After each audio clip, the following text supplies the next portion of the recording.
Good. Lucky Lefty. What did I say? Lucky Lefty. I said, Lucky Lefty podcast. Yeah. Brought to you by ONORA Whiskey. It's ONORAWhiskey.com. It is that premium American whiskey. ONORAWhiskey.com. And let me tell you something. If you're going to drink, ladies and gentlemen, you better do it responsibly. Let's go. Do you know what time it is? Tell me, do you know? Do you know what time it is? Tell me, do you know? Do you know what time it is? Tell me, do you know? Do you know what time it is? Swizzy, hey, hey, I said, come on, come on, hey, I said, come on, hey, I said, come on, hey, talk, you getting money, homie, show me if it's like that. What's good? Lucky Lefty podcast. Malik, ZAIRE, SHAUN, Davis. ONORA Boys, audio edibles each and every day. Spotify, Apple Podcasts, Patreon.com, Lucky Lefty Network, Players Only Podcast, TikTok, Twitter, X, Instagram at Lucky Lefty Pop. You know what it is. Hey, back to getting money, keep it gully with my new takes. Nothing is nothing, I'm pushing something new every day. Back on the grind, keep easy on your mind. I'm one of a kind, the top's the bottom line. Yo, subscribe to us on YouTube at Lucky Lefty Network. Hit the thumbs up button.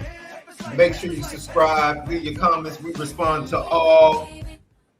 Yo, we are the home of the misguided passion, forever committed to making sure that we spin it different. Yeah. How you feeling today, Lef? Man, I bought that Twitter premium. So, we live streaming on Twitter with it. I just got a notification that Elon, my boy Elon, is working on the video monetization for X. So, hopefully we catch that wave and keep it going, man. We want to stack this up. Hit the like and subscribe on YouTube and all the channels. We're trying to make this big for the end of the year. So go ahead. They say it's a lot of meat on the bone, but we eating the most. Our plate's the biggest. We love to share, though. I don't mind sharing. Yeah, after share the leftovers. When you get the leftovers, you invite your friends over for a plate. Leftovers are the best, especially as we get ready to go into. It's nothing like that day after Thanksgiving plate, boy. Oh, it's nothing like it. Marinating. Woo, left. It's nothing like it. Everything touching in the refrigerator. Touching the dressing, the mac cheese, been touching the greens. You just throw it all in there. You just warm it up just a little bit. See, I'm done with the cranberry slices. You do the cranberry on your dressing and not the slices. The slices be too big for me. I like the. So I've got we have a lady at the church that makes her homemade cranberry sauce. Homemade. Yes, with the fresh. She in there. Oh man, left. She gives me a jar every Thanksgiving, bro. And even after Thanksgiving, I use it for like other things throughout the year. So that's like a special jar that's sitting in the refrigerator all year. You just every now. Like your grandmother. I don't know about you all, but like for us that had grandmothers from down south, they used to do these preserves in the jars that they would just keep. Just keep apple preserves, peach preserves, just pear preserves, and you just use it on top of toast, just anything throughout the year. Where the ladies that are resourceful like that? Where they at? They hiding in the chat or somewhere. Come on, left. They're out there. They're out there. They're out there. Absolutely. You already know we spin it different. So we're going to reveal our brackets. That's right. We have our own LL AP top 12 poll. That's right. We have our own. And we're going to release our top 12 poll. Now, I have my own because I couldn't do it with Left. Too much arguing. We're here giving Left is like that brother that just would never give in, bro. To reason. Just, when did you gain so much trust in state? Too many trap doors and conversations with Left. He wants to take you down too many rabbit holes. He wants you to jump in too many Ubers with him, ladies and gentlemen. And I for something as simple as a top 12, the top 12 as of today, not projecting down the road, as of today. Left in that Notre Dame degree and all the analytics come into play all the time. What if this? But what this? What about that? I'm like, you know what? Just rock out. I'm gonna just let you rock out with your top 12 as of today, and I'll let the LL fans deal with you because we're gonna post it too. Because they They posted the one that they said is the real one or whatever, but we got the real one on this one. We got the real insights. Left, before we post your top 12 in the bracket, and then we'll see where Notre Dame stands. Ladies and gentlemen, let me tell you something. I'll just preview it with this. This man, look, I tell you all the time, that dude rides for his purebred Notre Dame quarterbacks. I've been saying that all year. No one loves the quarterbacks that are evaluated, recruited, and developed at Notre Dame. He's fair. If you think he doesn't like quarterbacks from Connecticut, he doesn't particularly care for quarterbacks that transfer in either. He's fair. Malik ZAIRE is all about the pure Notre Dame quarterback. That means you have to sign a national letter of intent to Notre Dame. You have to go through the mud at Notre Dame, and you have to get it to get his respect. That's right. We watch the real football. That's what it is. We take a real evaluation. We're not slumping off on the media hype, because a lot of media hype goes on, and we're seeing through it. We're seeing through the veil. See through that veil to get to the other side. So, hey, get your GTB questions in. We'll get to them immediately. Your super chats, we'll get to those immediately. So put them in the chat. Definitely your comments and questions, super chats about Malik's top 12 we're about to reveal. Definitely let them fly. These are the best top 12 teams in the country that's going to be in that playoffs. I'm telling you. Oh, Riley Leonard, they said he's going to he's trying to make a run for Heisman now. They got him in that. I saw a couple articles that said they said, why not Riley? Man, who's lying like that? Hey, all I'm saying is the reviews. I thought you had seen it too. That's come on. Maybe it is. He can make a case. So, ladies and gentlemen, we will also hear from Marcus Freeman, Riley Leonard, talking about the offense. And then Left is going to tell you what needs to be cleaned up. What else is left for this offense to take? And they have literally gotten better week after week since the Louisville game. That's right. Absolutely amazing. They're getting healthy. The return of Cooper Flanagan, Shroud, Jordan Faison. And his brother Dylan is putting in work in his senior year, by the way. That's right. That kid on both sides of the ball. He number one lacrosse player. Like he might be the better Faison, to keep it a buck. Hey, listen. He just might end up being the better Faison. We like what Jordan did for us so far on 19 receptions. All right, here we go. This is the initial, and I think the first rankings come out next Tuesday, but this is the initial LL Malik top 12. And but these are official rankings. These are official rankings. If you want to call them official, then you can. Ladies and gentlemen, when I reveal these, just go ahead, because I know the chat is about to be on fire. Here they go. Malik's bracket as it sits. Matter of fact, let me shrink it down a little bit so it can fit. Get all of them in there. Get all of them in there. All in there. Yeah. Is that better? There. Is that better? So his top four that get the buys are Georgia, Texas, Notre Dame, and Texas A&M. Those Oregon might be for Texas A&M. Hey, I gave you a chance to change it. You stuck with it.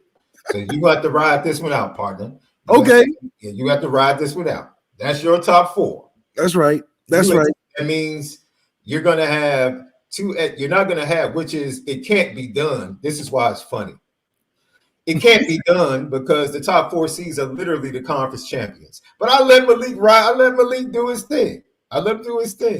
That's right. So either way, we're making that second game if we had to replace Oregon. But it's not about projecting. We're saying it won't end up like that. We're saying today as it stands, this is what he feels like. Go ahead, Left. So definitely, these are the best 12 teams in college football. We just start there. Alabama, as much as they have went through flack, they need to be seen in this playoff bracket. They didn't lose the 5 like I expected. However, I think they'll finish strong enough to get into that playoffs. Miami, of course, is in there. They're a top 5 team right now. Colorado, they should be able to win out and make a push. I think Dion in the playoffs for the first year would be good for college football. College football needs to make that happen.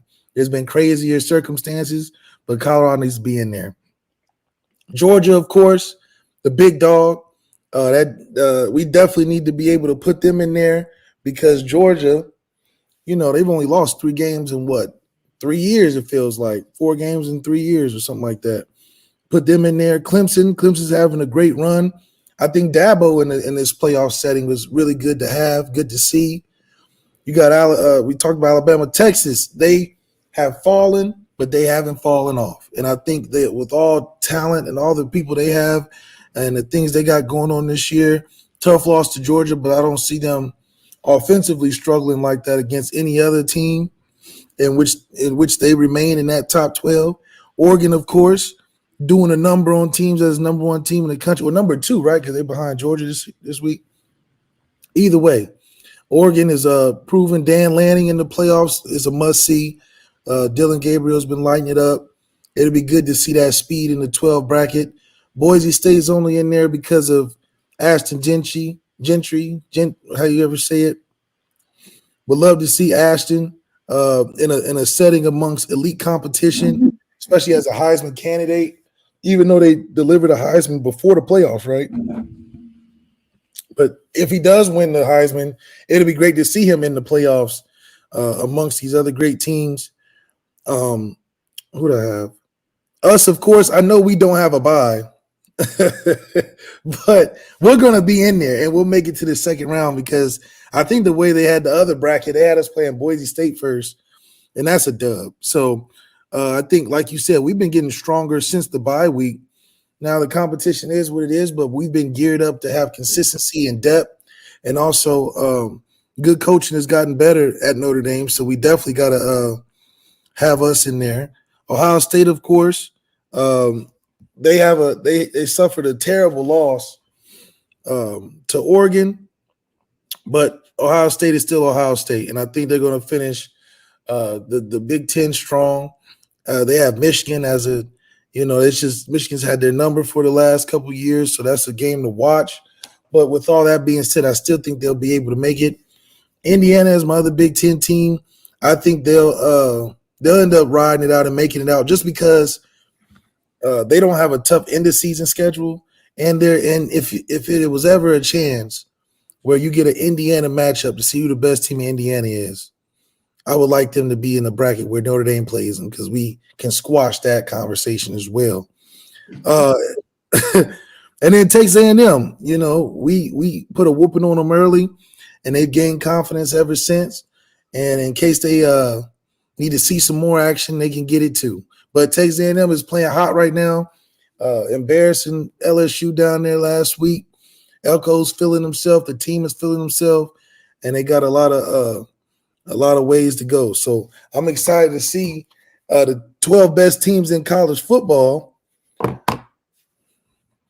get a chance to have a showdown. Each of these games, even though I rearrange a couple of them, each of these matchups are must-see TV this year.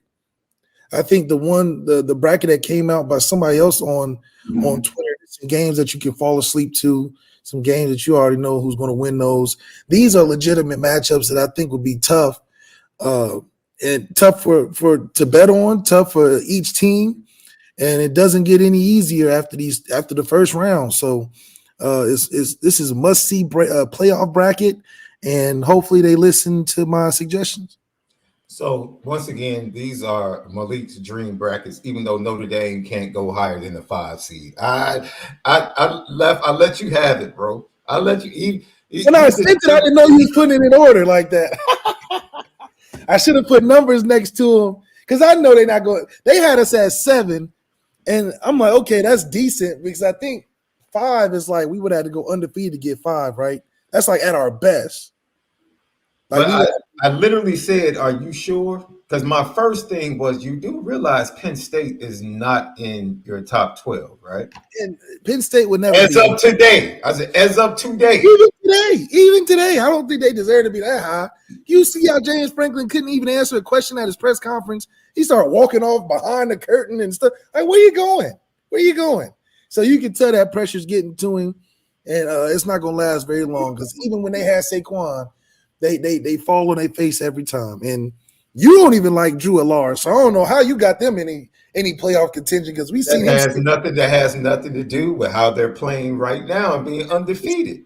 It has nothing to do with that. Dude, I'm glad you didn't change a thing, bro. Because take all the rules of the committee out of place. This is your feelings. This is your truth. These are your true feelings. Yes, these brackets are your true feelings. I will say this. Okay, I would love for Notre Dame to get a first round bye. It's impossible, but I would love it. Let's dream. Let's all dream together, Notre Dame fans. Let's dream. Let's talk about it. Let's go ahead. I do think that the Oregon Boise State matchup, we've seen it already. So I would probably switch some things a little bit. Alabama Clemson will be a long time a rivalry that I would like to see. I would like to see that kind of be reignited. Miami, Colorado would be 51-43. The over-under would probably be 80-something points. 70 points in Vegas.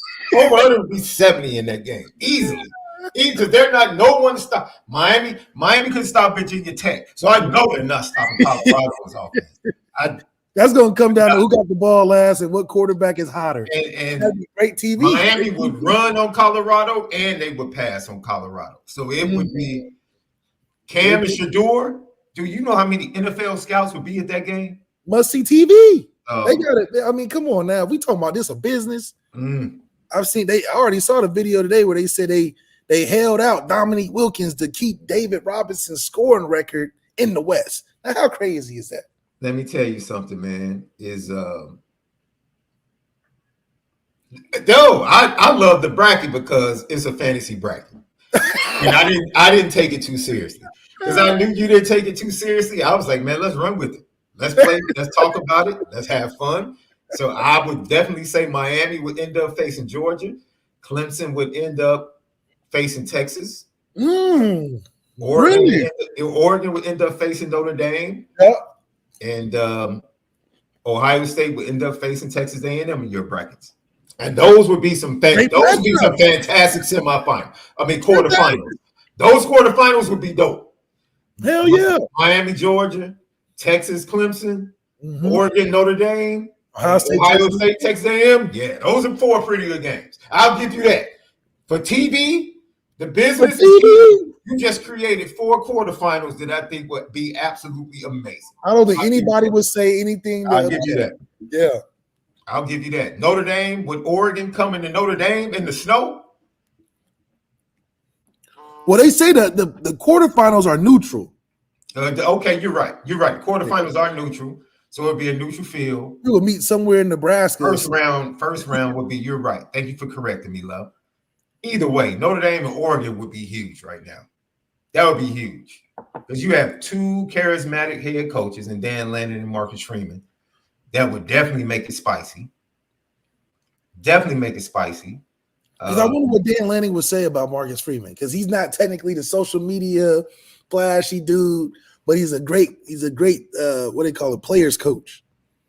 So Dan Lanning always likes to be on that. He's the players coach versus the Ryan Days and the other guys. So it will be interesting to see the messaging in that game. I think for us, it don't change nothing because we've played anywhere, everywhere, any location. Yeah. True, not neutral, it doesn't matter for us. Yeah. Anything else stand out about your bracket, love? What chances do you get Notre Dame to make it to the semifinal out of this bracket? Or to the final? We would make it in this bracket, we would make it to the championship. If we get over Oregon, I would love to see us beat Ohio State and get to that national championship to play whoever want to show up, really. If you got Texas, Clemson, I really think Texas would win, but Clemson has a good playoff record. Whenever they get in playoff games, they tend to do pretty well.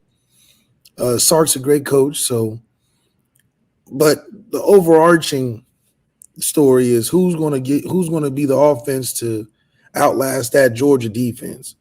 And if Cam Ward can't do it, and he's up for the Heisman, and I don't know too many people that can, or Shedeur. If Shedeur up for it, that's why I like the Miami Colorado matchup being before the winner plays Georgia, because those are the two best quarterbacks, and the best quarterbacks playing against the best defense usually makes for the best TV, i.e. Ohio State, Georgia 2 years ago. C.J. Stroud, Marvin Harrison versus that Georgia defense, all-time great defense. It was good TV, 42, 45, something like that. And, it takes a fantastic quarterback to beat a defense that stout. We've seen Texas not do well with it, but, it takes a special player to outlast, just like we saw with Alabama through the years. It takes a special quarterback to really outlast that Alabama defense, that Georgia defense. So you put the best quarterbacks in those brackets, and then you put us as just an overall good team. So I think for us, we can beat Ohio State. We can beat, obviously, a Texas A&M. Oregon would be a great test for us because as overall great I think we are, I haven't seen us, like you said, against some real speed, which Oregon thrives on. And so if we can manage that, I see us really not coasting, but us really having a good time getting through these playoffs. So either way you split it, there's great matchups. They're logical matchups. They're great for TV. And, how do you have a playoff without Deion? So, you got the best coaches in there, Deion, Sark, Kirby, Cristobal even making it, but no James Franklin. We have seen enough of Penn State anything. If they can't win with Saquon, they can't win with anybody. So I can't put Penn State in there because they're just fooling people. And if they get into the playoff bracket, you just know that game is a snooze fest. That game's not worth watching because who are you looking for? All these games and all these matchups, all these teams got guys that you're looking for, teams that you wonder what they would look like versus other teams. But other than that, Penn State doesn't fit in a bracket meant for successful business. Not just because you played a good schedule, but who's best for the business? And it's definitely not James Franklin. Oh, man. You're entertaining. I can say that, bro. I knew this bracket was definitely going to have the chat on fire, and it does. Super chat. Thank you for tapping in, Just Your Ordinary Joe. We appreciate you. Please walk us through 1 or 2 examples of how AG and ME have enticed opposing coordinators into traps that they've set. Al Golden and Mike Is that Mike Denbrock? Mike Enbrock? I'm assuming. Who is ME? I don't know. Yeah. I'm assuming he's talking about Denbrock. But Al Golden, I mean, every week he's luring people in just at the press conference, number one. Yeah, I think he's genuine in how he's breaking down the film if we weren't playing them. He's speaking for all those teams that they done beat before, but he ain't put our team versus them, so he talks glowingly about what they've accomplished up until this point. That's where he probably just like giving them their flowers. Oh, they've came this far until they ran into the buzzsaw. So yeah, they look good and they can run around, they can do all types of stuff, but when they play us, it's going to be a different story. That's why he doesn't sell a bill of goods too much after the fact, because he's on to the next one. I think in the Louisville game, he definitely forced Jeff Brom to go to the run a lot more than he probably wanted to. I mean, shit, it was working. And Jeff Brom he gonna go with what's working for sure. Ultimately, Jeff Brom wants to get to the big play. That's how you get the passing game. Yeah, that's how you get to Miami 45 to 52 games and stuff. And they took their shots in the passing game. They connected on one. Dropped another for a pick. Yeah, but those are shots that, kind of, I think the Lacey shot late It was a great defensive play, actually, to recover baby RC. Dude, Jordan Clark. Oh, yeah. Did a great job recovering on that and knocking the ball away. But they ran the ball more. They definitely did. But, I mean, they had success doing it, and maybe that's part of the ploy that Al Golden does in there. He said, yo, you can get and these. He took the big – he forced Navy to get there, and they had 2 big plays, but he was not going to let Navy get big plays in the passing game. Right. That's why you saw Christian Gray mad after he gave up that first 3rd down conversion, because they had him playing 12 yards off the ball against a dude that he knew. Like, dude, let me bump and run this dude. It's 3rd and 5. But Al Golden was like, no, we're not falling for the play action, the double moves and all of that stuff. Play back, use your speed to come forward and tackle. Make them matriculate the ball down the field. Because this is not the same Navy team that wants to be in time of possession. I had a fan reach out on to us left in the comments, upset with Mike Denbrock that he was too aggressive. I found that amazing. I said Navy literally had the least amount of plays and the least amount of time possession they've had all year as an offense. Well, you knew that was going to happen. And they turn the ball over, and you're mad because we're taking shots at the turnovers? We took it, but see, that's funny. We took a shot. You're mad when Mike Denbrock doesn't take shots. And then when he takes shots, you're still mad because he took shots. I'm like, every OC worth a grain of salt after a turnover likes to take a shot immediately. We was getting mad at Denbrock for taking that shot versus NIU in the middle of the field on, 3rd and 1, 2nd and 1. Riley got hurt, and he threw that post. And they're like, why didn't they just run for the first down? It's like, that was a great place in the field. You're on the 50-yard line. If he had hit the over route to Jaden Greathouse, that was wide open. It would have been a great play. He just, but he threw into double coverage and then I don't even want to talk about it. But taking shots, that's a great aggressive call, though. Like, that's what offensive coordinators that are worth a darn. That's what they do. If we got short yardage in the middle of the field, expect something big. Mm-hmm. Because that's what that's how we operate. So I don't have a problem with Denbrock's aggressiveness. Hopefully he keeps that, because whenever we lose our aggressiveness offensively, that's when we lose the game, and it only happens in big games. Ohio State first half, we wouldn't take a shot to save our life. We rather, matriculate the ball down the field, running it, which we were successful with. But Ohio State, on the other hand, when it came down to it, taking shots. And they won the game that way. So I hope we don't lose aggressiveness when we get in these bigger games, because that's typically where we fall short each and every time.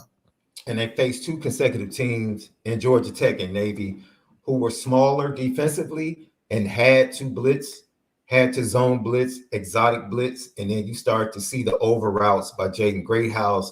You start to see a lot more of the quick screen game, things to get the ball out of Riley Leonard's hand and not allow defenses to take advantage of the offensive line that's still growing, and took another step with the return of Billy Schrauth. Get the ball out of Riley Leonard's hand. He's a 1, maybe 2 read quarterback at this point. That's what he is. Maybe 1, 2, go. 1, 2, run. Damn near 1 run, because he if he see a lane, he's going to take the lane before he drops back. So, and I'm not mad at him taking off. I would rather him take off than bad feet, bad eye, bad throw. That's right. But he has improved. That is the one thing that you can say about Riley Leonard. His game has improved. I think his game will continue to improve if the offensive line continues to improve, left. And as they both improve, you'll start to see the wide receivers' games begin to blossom.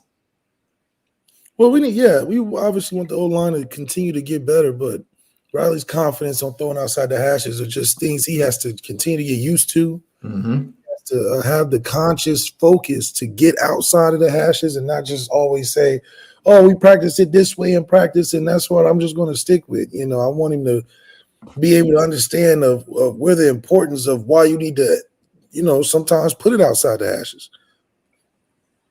because that's good. You need to be able to stretch the defense in every way you can. Because once these better defense start to lock in, the stuff they're used to, they're going to take it away.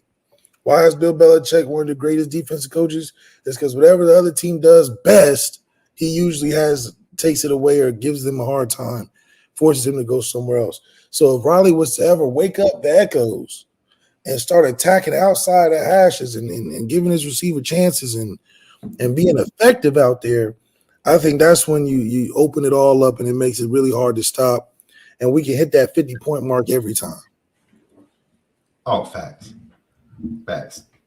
So let's bring up the sensible bracket, ladies and gentlemen. Okay. The sensible bracket, the Sean Davis sensible bracket. Sensible bracket. Okay, the one that makes a little bit more sense. The Sean Davis bracket. And Left. I love matchups myself. So that's right. I love matchups. I thought about matchups, but I didn't let it override what the players and the teams and the coaches had done on the field. I didn't do that. Okay. I think what players, coaches, and teams have done should matter. It should matter, Left. And so here are my rankings. I did forget Tennessee. Now I did forget Tennessee. Did you put Tennessee in there? Oh, No. you didn't put Tennessee in there. Wow. Tennessee's not going to get it at large. No. No. Okay, Ohio State is a great matchup. And as of today, no. Because you have to do the top 4 seeds have to come from the Power 4. They have to be the conference champions, and then I just went at large. The teams I thought were better at large. Tennessee right now to me is real shaky. They're Parkinson. They just really, they're shaky to me, bro. They're shaky. And BYU's not offensive. They're a smidge better than Alabama. Let's be honest. Okay. If Jalen Milroe plays a decent game against Tennessee, they beat Tennessee on the road. Tennessee, okay. If he just plays a decent game, not great, if he doesn't throw pick sixes and interceptions in the red zone, they beat Tennessee. They controlled that game for the most part. So for me, I wasn't impressed by either team. Wow. So you kept both. So who's the other SEC team you got? Sexy in there. Oregon is the Big Ten. Yep. Georgia wins the SEC. Miami wins the ACC, and then the Big 12 winner is BYU. Those are my top 4 seeds. They get the buys. At large, Ohio State, Clemson, Notre Dame, Texas A&M, Penn State, Indiana, Texas, and Boise State. So that means you got BYU beating Kansas State. Yes, I do. That'll be a good game. I've been more impressed by BYU than I have by Kansas State. Almost lost at Colorado, and Kansas State almost. Wait! I watched Kansas State against Arizona. They were okay. They struggled for sure. Colorado beat Arizona at Arizona worse than Kansas State did. So this is me. Just eye test. Not really buying into. I hear what you say about Penn State. I agree. I don't trust Franklin. I don't trust Drew Allen. But as of today, right now, I do think they're an at-large bid team. In the first round out. They're definitely not a Big Ten champion, but they're an at-large. Would they beat Indiana? I think they would. And maybe I should probably shuffle that so it wouldn't be a Big Ten versus Big Ten team in the first round. Right. Maybe I make that Texas A&M. You got a lot of Big Ten teams in here. Maybe I show love. I show love. Now, I show love, right? But to be honest, that 11th spot came down to 3 teams for me. And I was being nice because Indiana, as of now, this is me as of today. Hey. This is the only reason Indiana, if projecting this, Indiana's not. They're not. If they don't win the Big Ten championship game, I don't think they get the at-large.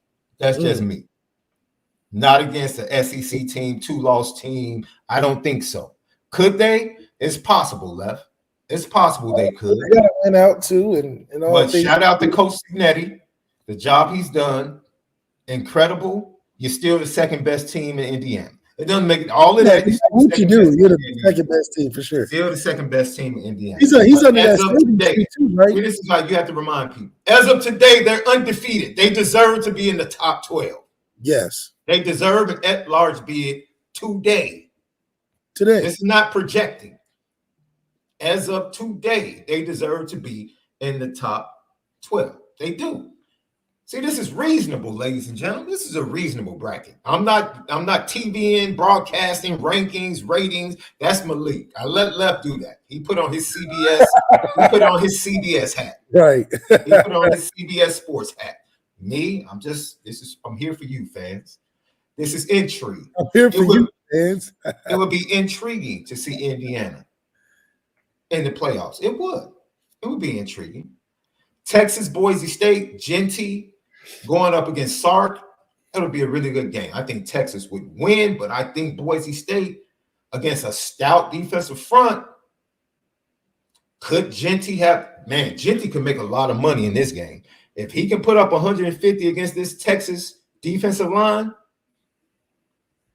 well, heck, he's making a lot of money.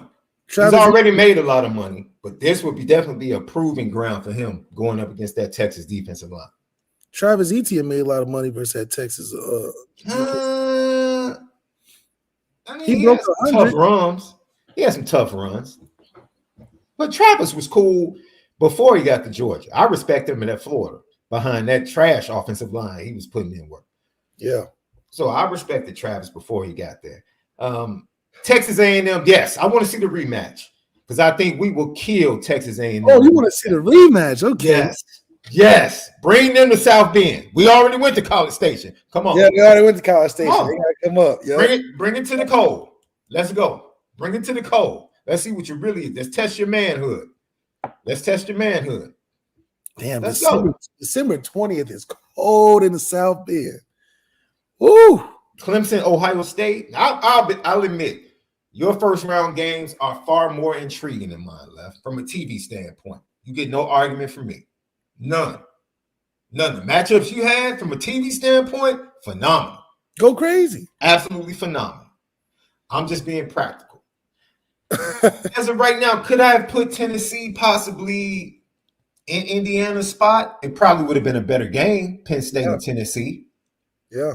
But I want to reward the Hoosiers for what they've done. They've shocked everyone. They have. They've shocked everyone. I think they deserve to be rewarded for the time being. I don't think it's going to last. I don't think it's going to show up when the real rankings come out. No. But, I give them credit. Being the first, man, I can only imagine how. Hell, that game, was it at Clemson or at Ohio State? It would be at Ohio State. That's a cold game, too. Yes. Man. Yes. Yeah, that weather going to be a factor in that first round for sure. The only warm weather game would be Boise State and Texas. Yep. Boise State and Texas. Yep. So let's see. I would probably pick. Let me see. Yes, I would probably pick an Oregon-Ohio State rematch in the quarterfinals. Because that was such a good game. Yeah, that would be good. And everybody would love to see that rematch on a neutral field. On a neutral field, yeah, because I know it's probably tough to play out there in Oregon, and you still have to take Ohio State to the wire. So yes. I don't respect what I saw from the Buckeyes last week against Nebraska, but I came away from that Oregon game with respect for this Ohio State team. Like, okay, that's to go up to Oregon and play that team to a point where you had the ball with a chance to win, and you blew it. The offensive pass interference call, the lack of awareness by Will Howard down the stretch, like you blew it. And you didn't play your best game defensively, in my opinion. I think they adjust, and I think Chip Kelly and that staff, I think they have something. I don't trust Ryan Day. I trust the assistants better than I trust Ryan Day. If Ryan Day was sick and had to miss the game, I would definitely give Ohio State a better chance to win the game. I just don't respect the dude. Wow. Who you don't respect more, him or James Franklin? Ooh, that's tough. Because that's what Ryan Day get his confidence off of James Franklin now. Let me think about that one, Left. That's tough. Well, he's beaten James Franklin. So, I mean, he consistently beats James Franklin. So, I would have to say Ryan Day. Notre Dame, Georgia would definitely be the quarterfinal matchup. I think Notre Dame, Georgia would be absolutely amazing drama. Out of those four teams, Georgia would probably be the second team I wouldn't want to play. Oregon would be the first team I don't want to play just offensively. I just don't. I don't. Georgia, I don't worry about Carson Beck. I don't worry about the speed offensively. I don't. Their running game the offensive line has been mid all year. We can handle Georgia's offense. But can we handle the defensive ends? I don't know. That bears watching. Billy Schrauth being next to Anthony Knapp, he continues to get better.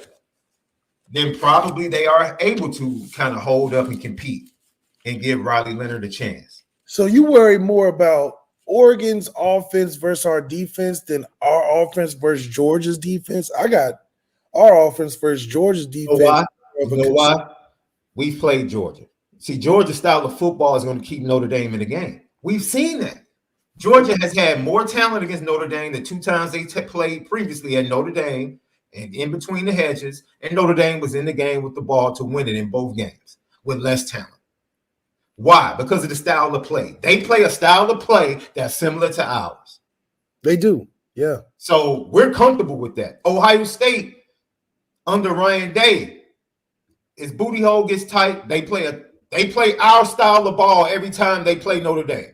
Every time they play Notre Dame, they play tight. Yeah. I don't know why, but Ryan Day plays tight. Notre Dame is in the game with a chance to win in the fourth quarter with both programs. Haven't gotten it done. Oregon is like, I don't know. It's a mystery. I don't know how. But their defense is not stopping our offense either, though. Okay. What offense for Notre Dame is going to show up, though? Oh, we running the ball, man. You know what I'm saying? I don't think it's going to show up Georgia like we could against Oregon. Now, once again, we're talking about today. I'm not projecting because I project that the Notre Dame offense is going to be much better by the end of the year. They're going to continue to trend in that direction. I also project that Leonard Moore is going to be much better with games under his belt and some bold prep practices under his belt. Big corners too. These corners ain't no small. I agree. But how will these corners? I don't know if they've ever seen a speedier group of receivers. Yeah, that would be the adjustment, especially early. Notre Dame has not seen a receiving core this fast. No. That Oregon has. 1 through 5, not collectively. They're running past people. Yes. So for me, that's the mystery. That's the unknown. I don't know. And that's why I would say that's the team I would not want to face in the quarterfinal because of the mystery. I'm comfortable facing Miami. I'm going to do. We take Miami. Al Golden is going to take something away. Yeah. He's going to take something away. He is. He's going to find a way to make it difficult, just like he did for Caleb Williams and every other top quarterback he's faced. That's right. Especially with an extra week or extra days of prep. Oh, yeah. BYU, ladies and gentlemen. Come on, man. Come on. That's the way it is for me. Now, for you, what's your convo? Because you differ. What teams are you cool with? Out of those 4 teams in the quarterfinals, who would you not want to face just immediately? Like, I don't want to face them in the quarter. Immediately is Georgia, but BYU might be tough. I mean, they've been playing pretty consistent. I think the thing that always gotten us with BYU is they have a older group of guys, you know. And so with some of the inexperience that we have, some of the youth that we have, does that become a factor? BYU's a little more talented than they've been in the last couple of years. So I think that they would be more of a surprise than a tough matchup on paper. I think they'll play hard, they'll take us to the wire, but I think we would get BYU. All these other teams outside of Georgia's D-line, because I wouldn't even say the entire Georgia team, but the Georgia D-line will give us some issues. I feel confident that Al Golden has enough to keep Dylan Gabriel off his spot. Where the receivers wouldn't be just up and down all day. Because remember, they got to have somebody throwing it to him. And I think Dylan Gabriel being semi-decent, I don't think he's the top tier of quarterbacks in the country like we've seen some other guys, but he's up there. He's like a tier 2.5. He's up there. But I think that it's Al Golden's scheme against him would make the receivers more ineffective than how I feel like, okay, what's our game plan against a Georgia D-line that's just straight physical? And if we ever were to have trouble running the football, what are we going to do? That's why I think my biggest thing is against Georgia is that, if we ever struggle running the football, what do we have to overcome that? Thank goodness we have enough things and we have enough players to make the run game possible with 4 or 5 available backs, an O-line that does better running and pass blocking, and a quarterback that can be a threat running the football as well. So if a team was to ever really disrupt that, it'll be a long day for our offense, probably a low-scoring game like we saw against NIU and like we saw against Miami for a little bit. So I do think that that's the only team that worries me. Everybody else, I mean, like you said, we've seen Texas A&M. Now, will we see a better version of them and would they feel more comfortable playing us?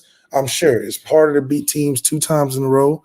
But at the same time, we unlike Brian Kelly saying they haven't studied enough running quarterbacks, we will. So we'll be ready for the switch up. Plus, we know Connor Wegman can only take them so far before they have to put the other guy in. So I think we'll be prepared for that.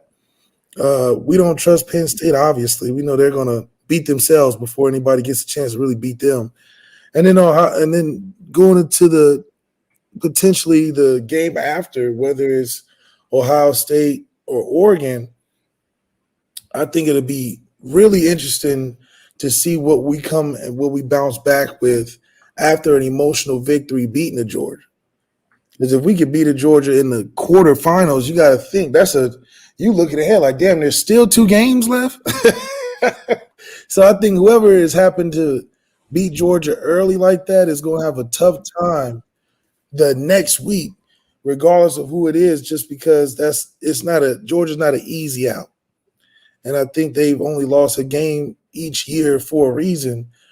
And you have to be built a certain way to get through that. So I think we are built that way to get through Georgia, but that emotional luggage that it will carry into the week after, considering that the week after is not the championship, it just makes it a tough playoff road, which we probably would have one of the tougher ones. We play 2 SEC teams, and then we play a Big Ten team going into it. I mean, damn, if those 3 games ain't the championship, I don't know what is. So, that's my bracket. Who you got winning the whole thing? You can't ask me that right now. You got us beating. You got us beating a lot of good teams. We got one of the tougher roads. I tell you that. Well, that's what they get for losing to Northern Illinois. Yeah. If they don't lose to Northern Illinois, they would be the 5th seed. Yep. And they would be right there, ready to take on probably. They would be up there in the Oregon bracket. Yeah, we're not escaping that Georgia game, looks like. No. I mean, that's what they created their own difficult obstacle.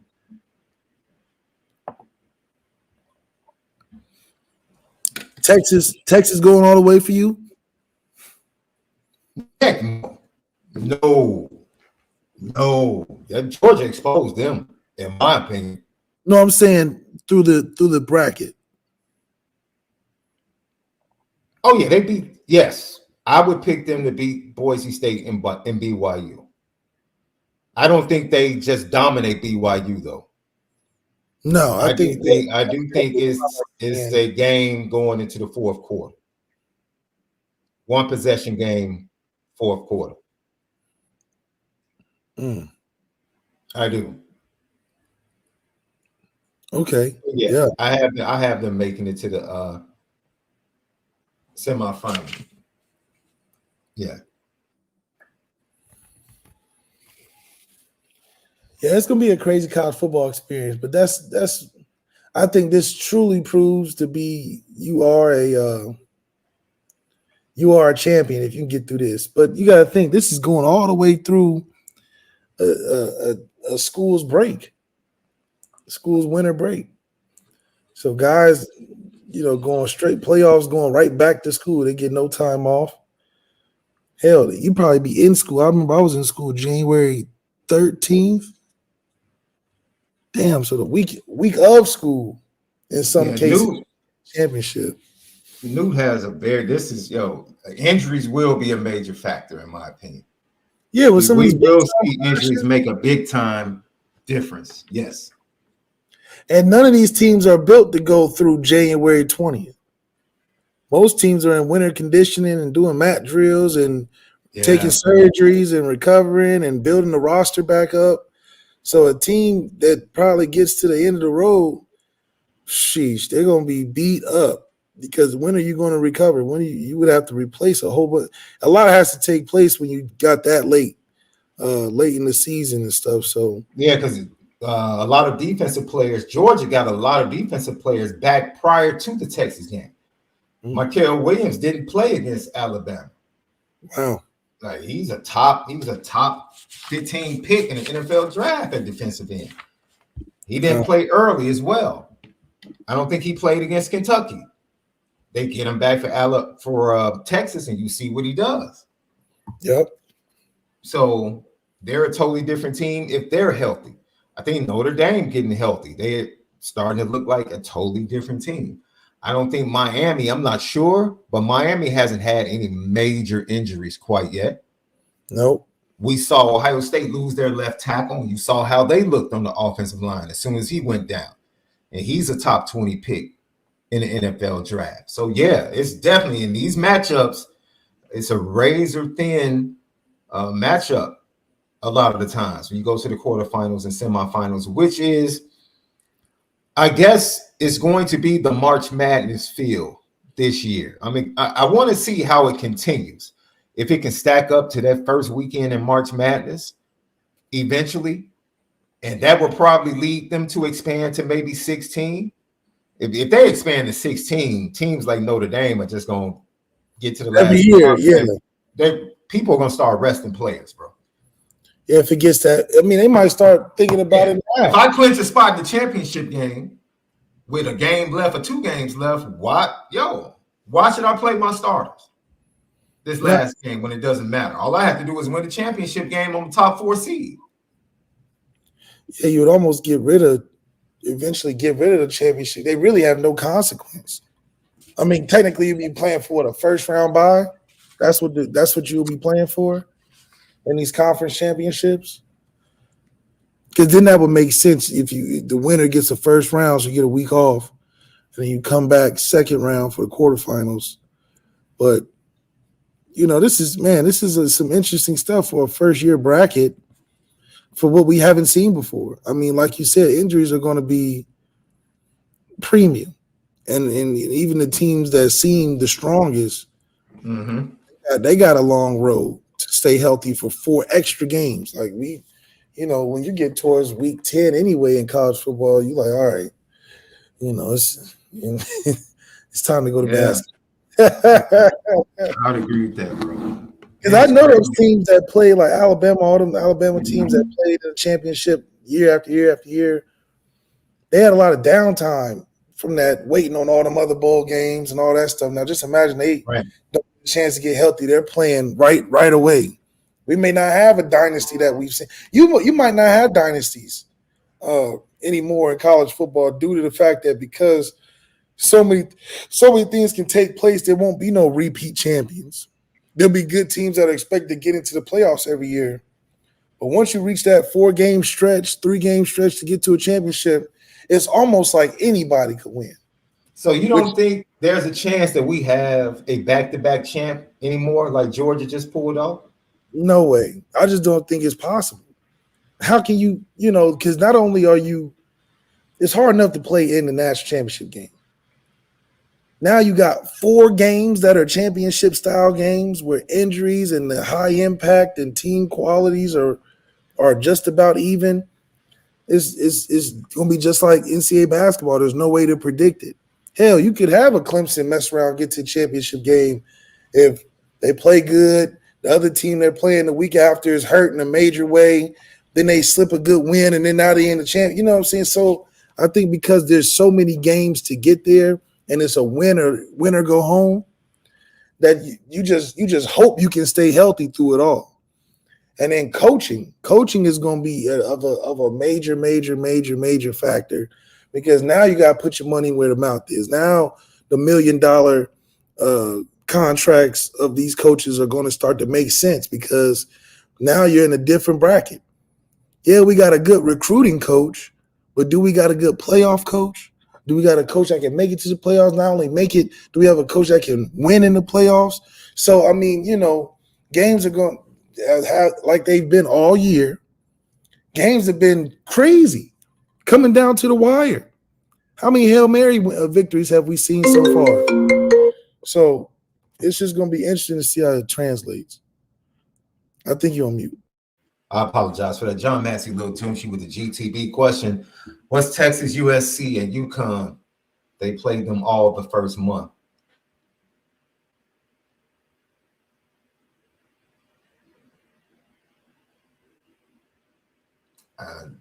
What does that mean? John, break it down for us. We're lost right now. I know you guys were talking about next year's schedule.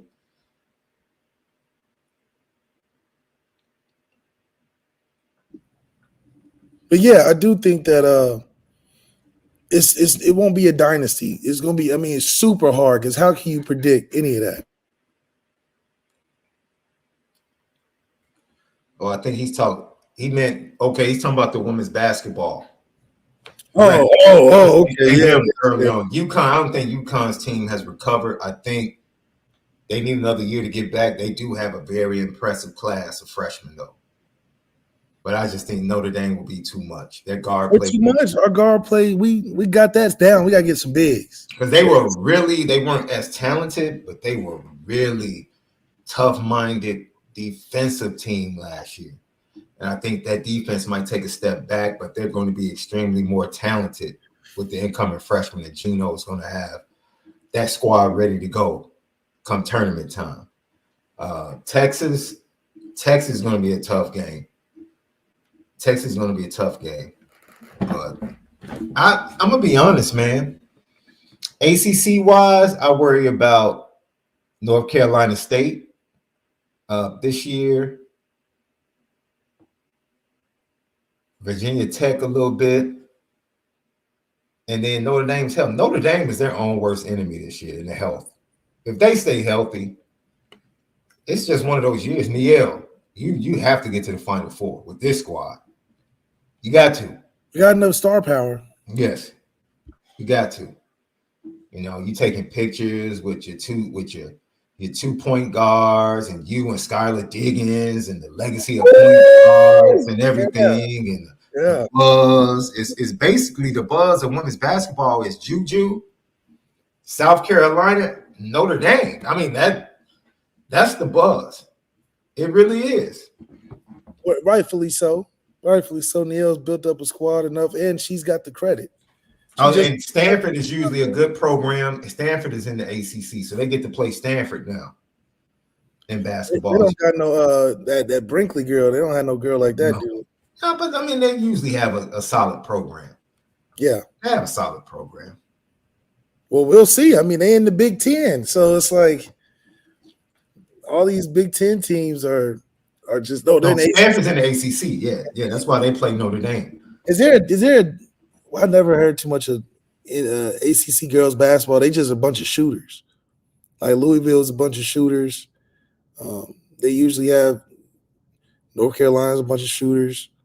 Duke has always been pretty solid in ACC girls basketball. Different styles. I think Duke is very much an extension of Pat Summitt style basketball at Tennessee, of course, because of their head coach who played for Pat Summitt. Like North Carolina State, their guard play is really good. I love their guard play. Can they replace what they had down low? We'll see. Purdue won't be as good. They gave South Carolina, they pushed them in the second half a little bit, but they lost. Not Purdue, but at Indiana. Indiana pushed them a lot. Iowa definitely is going to take a step back. There are no Caitlin Clarks just growing on the tree, bro. You're not just going to find one again. So expect Iowa to take a step back. It really is all about South Carolina. There are always going to be teams that surprise, right? Because I think North Carolina State and how good they were, they kind of surprised teams. But they bring back those guards. They're going to continue to get better. Ken Gibbs is going to be happy about that. I get tired of this dude texting me about the Detroit Lions, man. Right now, he had to switch to the Pro League because NC State wasn't getting it done. No, he let me have it Sunday night. Oh, after that Commander loss. Oh my goodness! Commanders loss, he let me have it. The Lions' question is, what are they going to do in the playoffs? That's their question because everybody know they done maxed out regular season. They damn near win a couple more games. They already got playoffs, so it's like, it's going to come down to how they can stay healthy. I mean, it's different in the league than in college playoffs. In the league, you are only focused on that. You have so much to deal with. Mm-hmm. When you're dealing with a college football team going into the playoffs as a football team as opposed to NFL where these guys got all these extra resources for recovery between games. Yeah. How is that going to work on what's the expenses on that from travel to you probably have to do extra care, extra training table, bring in more massage therapists if we're going game by game basis through the break. I mean, you got finals. I mean, it's just I don't know how college basketball does it, but it's probably a little easier considering teams are smaller.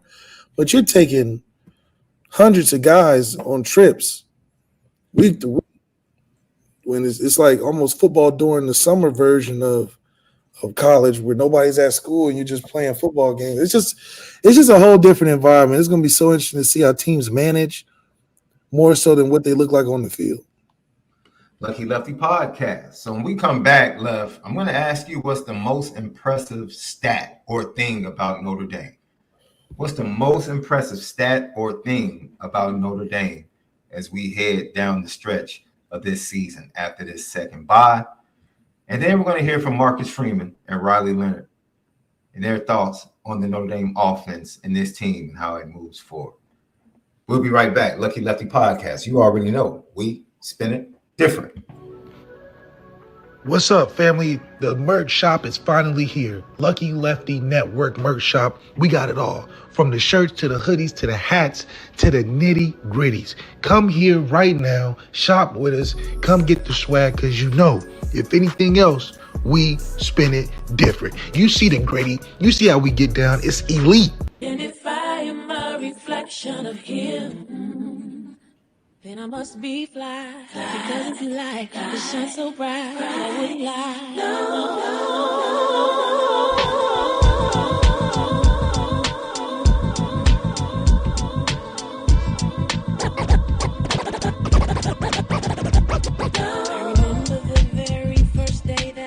Lucky Lefty podcast. ONORA boys in the building, brought to you by ONORA Whiskey, Malik, ZAIRE, SHAUN Davis, Patreon.com, Lucky Lefty Network. Go subscribe right now, become a patron. Former Notre Dame players, the official podcast of former Notre Dame players, Lucky Legends podcast, and the Players Only podcast over at patreon.com/Lucky Lefty Network. Subscribe to us on YouTube, Lucky Lefty Network. Hit the thumbs up. You get comments and questions. We respond to all. Audio edibles each and every day. Apple Podcasts and Spotify, CFB Nation, TikTok, Twitter, X, Instagram at Lucky Lefty Pod. Yeah, we're the home of the misguided passion. forever committed to making sure that we spin it different. Before we hit the break, Left, I asked a question. I'll ask it again. Notre Dame fans, you can answer it in the chat. Let us know your super chats, GTB questions. Put them in. We'll get to them. What's the most impressive thing about Notre Dame at this point in the season? Oh, man. The most impressive thing about Notre Dame this season, I'm thinking it's the depth. It's the fact that we have waves of guys that can come in, and the fact that we can lose 3 of the best offensive linemen that we have on the team and still not skip a beat when it comes to production on offense. We're still ranging in the 40s and the 50s, and we're getting the yards per game, and we're being able to replace and have young guys splash on defense where we thought it would take time for them to get acclimated. Guys are hitting the ground running on defense that are young. We're getting guys on offense with injuries, and the next man up mentality has not let us skip a beat or fall in a certain category. We've been pretty stout throughout, and as the season's gone on, we've gotten guys back. Now, we've had a couple major injuries to players that we thought might have been the X factor for the team, but then at this point, you got to think, okay, well, Boubacar Traore is a thought in the distant past, because that was week 3. We're on week almost 8 or 9 and got still the same great production, still holding teams to 7 when they've been kicking butt through their schedule. And so we've been rising to the occasion with the injuries that we've had, that in my opinion, that if it's happened on most teams in college football, it'll devastate their whole season, especially the offensive line, where we've seen a lot of average offensive line play in college football. So for us to have waves on guys and to get better after the bye week, to get better after the first 5 weeks of quote-unquote struggling in the Notre Dame perspective, it just shows that Marcus Freeman's recruiting is starting to pay off. You're starting to see that this is his team, not a team he's inherited. So that's how you can judge to the acumen of how great his recruiting skills have been, because of how we continue to still maintain afloat with all things breaking down around us. So that's something that I think is going to carry us through in the playoffs, and then also be a strength as the games get later, because we don't have a conference championship. So that's another extra week for us to be able to get healthy. So I think, because every team has 2 bye weeks, is that right? Now with the expansion, most teams are putting 2 bye weeks into their schedule. Because ASU just had a back-to-back bye week or something crazy like that. They had a bye week, a week off, and a bye week. So, because remember, they added Army. They had 3 slots open. They added Army late. Yeah. Well, yeah, because I thought it was weird, because I was like, they had another bye week. So yeah, I mean, that's how you know. I was speaking about Notre Dame when they had 3 slots open. They added Army late. I'm sorry, Left. Go ahead. Yeah, but that's the same thing. I mean, that's how you know these seasons are getting longer with the thought of these playoffs, is that you're going to have to find some time to still step away and get guys back, get them healthy, due to the fact that, you know, money is overriding in college sports. And so they're trying to get the most out of these TV contracts. So these seasons are a little bit longer. And I think it's just going to be hard for teams to adjust player-wise, because these still are some kids. These aren't the 23, 24, 25-year-old professionals that you're starting to see in the league and stuff like that. These kids are still, some of them are 17, 16 with this early enrollment stuff going on. So, or not 16, I'm sorry, but 17 and 18 with this early enrollment stuff. Look at Ryan Williams. He flashed in the pan for the first 6-7 weeks, and now hell, he realizing that you're gonna have to get in that weight room a little bit more. He still got 5 or 6 games left, and then not to mention the playoffs. So, you know, lasting throughout the whole season, I think is going to be something that schools are going to have to start implementing a lot earlier in the season, having staffs, you know, built out to where they have a bigger recovery aspect. They already do the bigger training tables. I done seen all these places have exquisite dining each and every night, but now they need to focus on how do they keep their players healthy in a world full of injuries. But I do think, because which is crazy, because you almost want to endure injuries early now, right? Now it's like, okay, there is a slight chance, maybe miracle type chance. I think it's Ashton Craig. There's someone that is like, okay, there's a slight chance that they might be able to return if Notre Dame gets to the semifinals. So many games, you got time to come back, dude. Go ahead. It's not even it's not that consequence of like, me, when I broke my ankle or something, I was the second game of the season. In an 18-game season now, I might have been able to come back. We made the playoffs. So playoffs and the expanded playoffs, you might have been back. Right. Yeah, so it's really crazy to think about, but it also is a bigger strain on kids that aren't built for that just yet. And so how teams adjust to that, or college football starts this free agency. I think that's going to come up because now you can have these guys practicing in the bowl games. So if that's the case, what is it going to look like if they're like, okay, we want to bring these guys in early? Well, maybe we get a transfer in, a transfer that can be healthy for us if he comes in and at the end of the season comes in transfers and we have a 4-game playoff run, he might be able to get in. I mean, you already saw how they done dropped so many footballs at the Ravens against the Browns last week. They done got Deontay Johnson. They done traded quick for him. So somebody getting cut in that receiver room. They done dropped the ball so much. Lamar had to call upstairs and say, hey, we need that man Deontay Johnson. Go ahead and make that trade. They traded so quick for that man, so it just shows you that. Can we be honest, though? Can we be honest?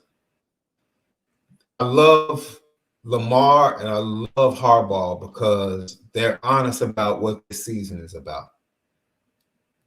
They're not judging themselves by the Steelers. They don't need Deontay Johnson to beat the Steelers. No. They're like, we're not, after we've realized after 8 games, after 7 games, we're not beating KC like this. That's like, coach, let's be honest. Like, you see how we just struggled against Cleveland? We're not, they're going to get better. They're getting guys back. Well, KC got better. We have to. KC, have you seen that schedule? The cake. They almost have a cakewalk to the number 1 seed. Yeah. Cakewalk. So it is. I love the move because it's realization by a program. Okay, we're not good enough, and we're not judging ourselves by our division. We're not just saying, well, we got to run our division and get to the playoff. No. The Steelers are not the end of the road. They'll be tough, but they're not end of the road team. Now they need to go get some help in that secondary because Eddie Jackson ain't it. Getting cooked. But, they running cover 0. They got all that field. It was a tough position. Like, I can tell you from Chicago, Eddie Jackson is not. Eddie Jackson was almost a Pro Bowler with y'all. What are you doing? His first 2 years. Yeah. Then what happened? He got paid. And that lets you know everything you need to know. No, because then y'all started, y'all wasn't winning no games. So he was like, man, what am I doing over here? Eddie Jackson got embarrassed so many times his last 2 seasons in coverage. You can literally put a full edit together. He became a box safety. He can't tackle, number 1. He can't tackle. But that's how I made the Pro Bowl, being in there, mixing it up, getting some picks and fumbles. No, he getting picks is how he made the Pro Bowl. Yeah. And having multiple pick sixes. Hey, but he went to that tougher division. The AFC way tougher than NFC. Right now?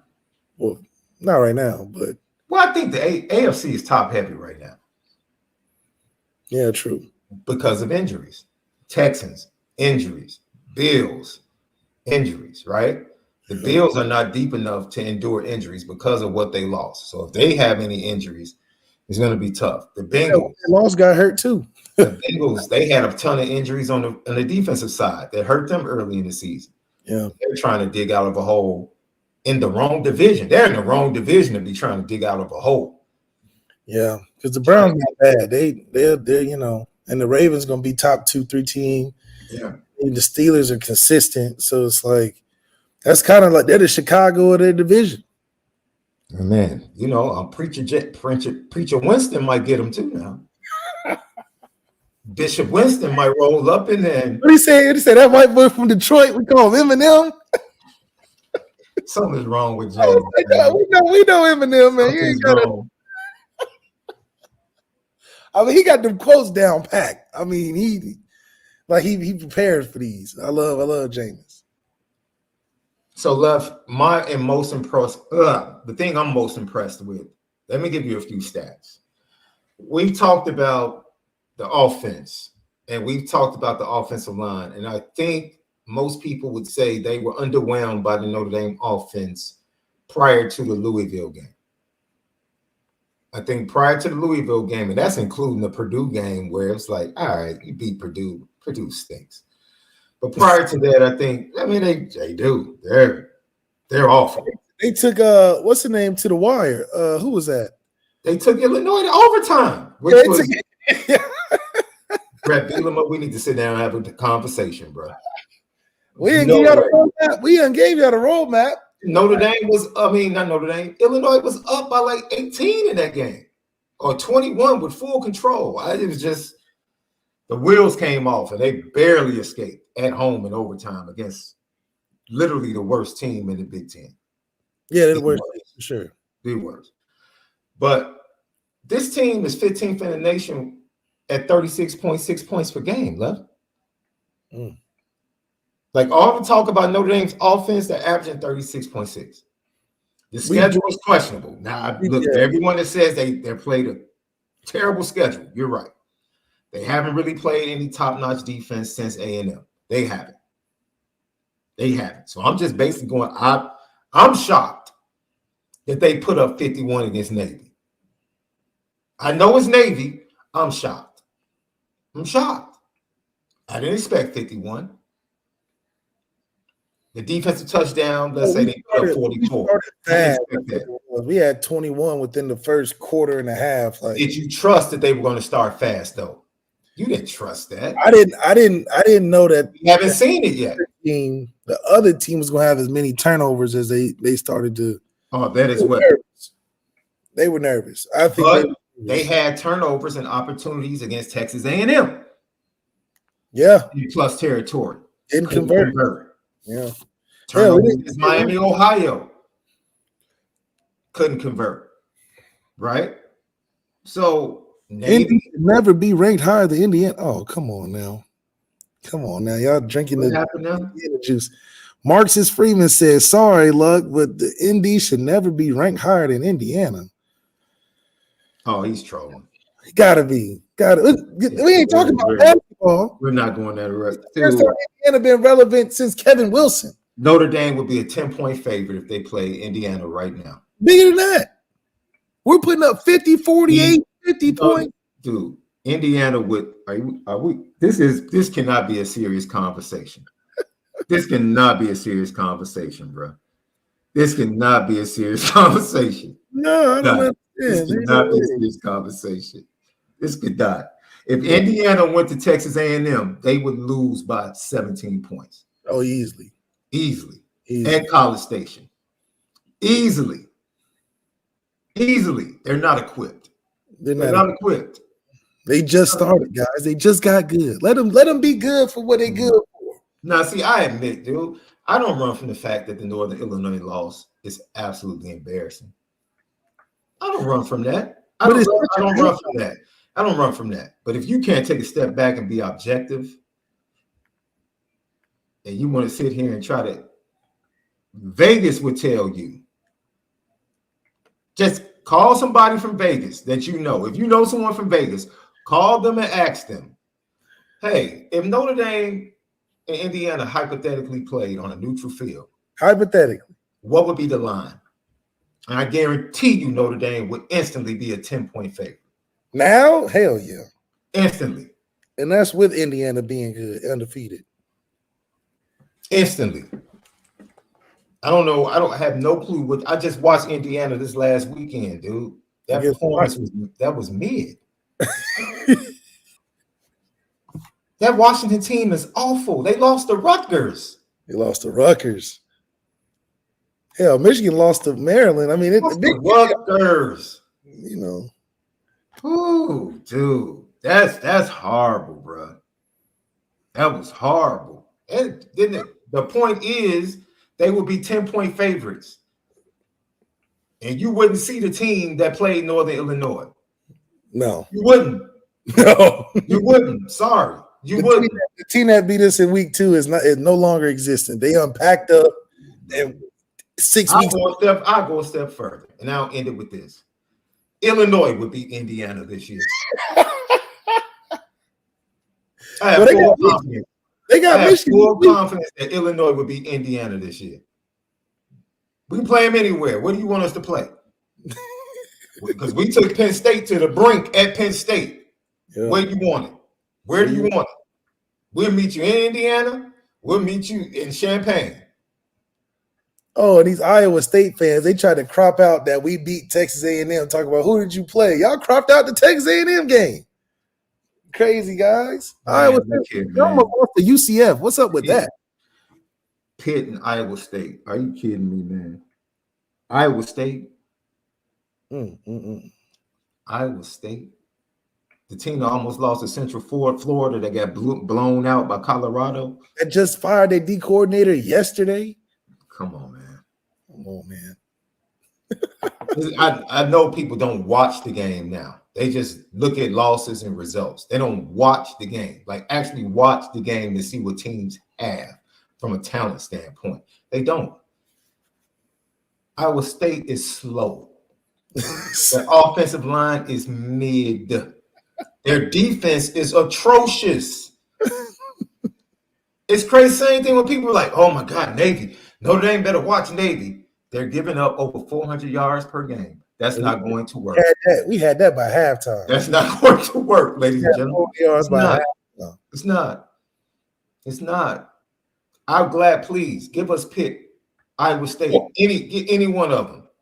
Give us Eli in that Pitt. Give all of them. Give us free. Give us free. We'll take all of them. Thank you for logging in, though. Thank you for logging in. I have more respect for the Pitt and Iowa State conversation than Indiana, though. Yeah. These teams that just got more good, respect. Understand, what we got going on. Okay, if you've watched Notre Dame all year, between Pitt, Indiana, and Iowa State, who's walking into Texas A&M and winning? Since you've watched Notre Dame all year, out of the three teams you mentioned, which one of them are walking into SEC country in front of 110,000 and winning at Texas A&M? Not Pitt. Which one? Not Pitt. Indiana's definitely not doing it. Indiana's definitely not doing it. So you can just stick to Pitt and Iowa State. And Iowa State's not doing it. They are slow. I watched it. That's why UCF almost beat them, because UCF got some fast guys. So I didn't hold up rankings. Who held up rankings? I didn't hold up rankings. We literally just told you the makeup of the teams. Right? Listen, Iowa State is slow. They're slow, and their defense is small and atrocious. That's not a good matchup. Not a good matchup. You answer the question. Which of the three teams you named can go to Texas A&M and win a game on the road? Answer the question. Just answer the question. That's all I'm asking. Can't do it. Indiana, Pitt, and Iowa State. Which one of those three teams can go to College Station against Texas A&M and come out with a win? Just answer the question. All the other stuff is irrelevant. Just all of that is irrelevant. Answer the question. I don't want to hear they have to play. Which one do you feel confident? He keeps avoiding the question because he's not confident that any one of them can do it, Left. Answer the question. Which team out of Iowa State, Pitt, and Indiana could win on the road? Answer the question. Stop avoiding the question. Man up and answer the question. Stand tall. Stand tall on something. I'm standing tall that if Notre Dame went back down to College Station, they would win again. I'm standing tall on that right now. Right now. I don't need this. I have to see them play. No, I'm telling you, Notre Dame would go beat Texas A&M again. If they played today, they would beat them again. So I need you to answer the question, Mr. Freeman. Who would beat Texas A&M in a matchup out of the three teams that you mentioned? Pick one. Stand on it. No, you didn't pick one. Pick the team that would beat Texas A&M. You keep running. Type the team in the chat. Because you still haven't typed the team in the chat. Just type it in the chat. Type it. I'm still waiting. Exactly. Left, 36.6 points per game. Offensive line struggled all year, right? Yeah. Notre Dame ranks 12th in points per play at 0.56. Offensive line struggled all year, right? Rushing yards per game, 7th in the nation. That's right on point. With the struggling offensive line, I keep telling people, look around the landscape. Offensive line play is awful. Ryan Roberts, our guy, NFL draft guy, told us, terrible year for offensive linemen in the draft. They're looking at freshmen and sophomore linemen. It's so bad. Damn. Yeah. Has it ever been this bad, though? I don't know. Has offensive line play across the nation been this bad? Yeah. I can't remember a year. But Notre Dame's offensive line has been worse than it has been this year. The Kane Madden year was awful. It's probably the worst year. Kyron was, man, the numbers Kyron put up behind that offensive line. I mean, the numbers Kyron putting up now. I mean, he really made a Jello in the banana pudding. Number 5 in yards per rush. That's impressive to me. Well, we got a first-round running back. So all of that, that's impressive. Which means if the O-line gets better, these numbers more than likely could go up. The points per game could go up. The yards per game, where they're at 407, but that's only 46 in the nation, could go up. The points per play could go up. Yards per play, 6.2, 24th in the nation. I never thought they would be top 25 in the nation in yards per play. Could go up. Third down conversion is where that is a Riley Leonard thing, in my opinion. Third down conversion. 59th in the nation at 40.66%. And through all of that, they are ranked 11th in the nation in interception thrown percentage. He hasn't thrown a lot of interceptions, but he's thrown them at the worst times. He just throws them at memorable times. He throws them at the worst times. That is, now the offensive line does come into play. Pass pro has been the big thing. They have ran the ball very well. They dominated in the run game, especially in the fourth quarter against Texas A&M, which is really the best performance by far of this offensive line, what they were able to do on the road to get that win in the fourth quarter against Texas A&M, answering Texas A&M's touchdown in the fourth quarter. But the quarterback sack percentage at 4.3% of every drop back, that's 41st in the nation. That has to improve. I think Billy Schrauff being a left guard will improve that and will continue to help Anthony Knapp as he improves.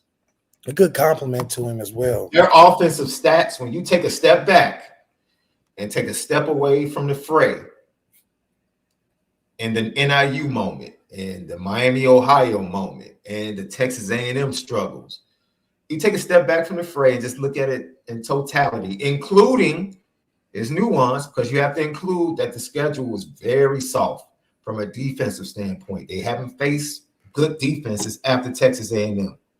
That's right. You have to realize everything in the vacuum. I thought the numbers would be worse. Despite the soft schedule, I still thought the numbers would be worse. I didn't expect them to put up over 40 points against Navy. No. They did it. They did it. They did it. I know Navy's defense is small. I know Navy's defense was giving up over 200 yards on the ground. I know they were giving up over 400 yards total. But they still did it. They still did it, yeah. The opportunity was there, but they took advantage of the opportunity. That, for me, Left, is the most impressive thing. As upsetting as the offense has been, they have still been able to put up decent. And yes, the average points per game, when you have a 66 against Purdue and a 51, it helps. It helps the average. It balances out the NIU. It balances out the Texas A&M. Absolutely. Absolutely. We know that. And we know the schedule and the defenses they face have not been. This is the problem moving forward, right? This is what you talk about. Georgia will have calluses. Yeah. They will have played Alabama on the road. They will have played Texas on the road. They will have played Tennessee at home. They will have played an SEC championship game. They will have calluses. Yeah. The second SEC team that makes it in, or the third, they will have calluses because they will have played tough games. Notre Dame played Texas A&M. After that, who has really pushed them? Yeah, they haven't been pushed. They haven't been pushed. So it won't be pushed for the rest of the season. Yes. So that is very fair to question that. The defense, I'm gonna be honest, Left. Other than Louisville, I don't know if this Notre Dame defense has been pushed by an offense. See, that's what troubles me. You ask me why I don't want to face Oregon right off in the quarterfinals. The Oregon is going to push this defense. Neither one has been pushed. And I think that's where the comfortability has to not be set in, because we're having these phenomenal numbers, phenomenal scoreboard points, phenomenal games, but not being pushed through adversity against teams that are going to be better.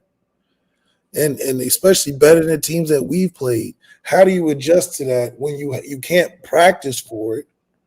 You can go through situations in practice, but you can't practice when another opposing team is up 2 scores, or you got to go in to win. We haven't had too many drives where we needed points before the half or points to end the game.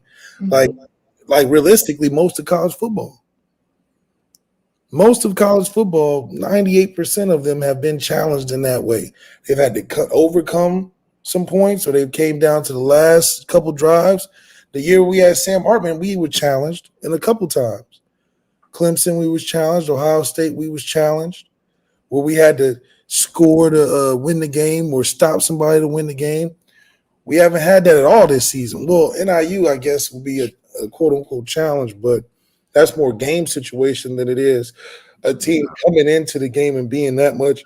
I don't know if I would tag that as a challenge.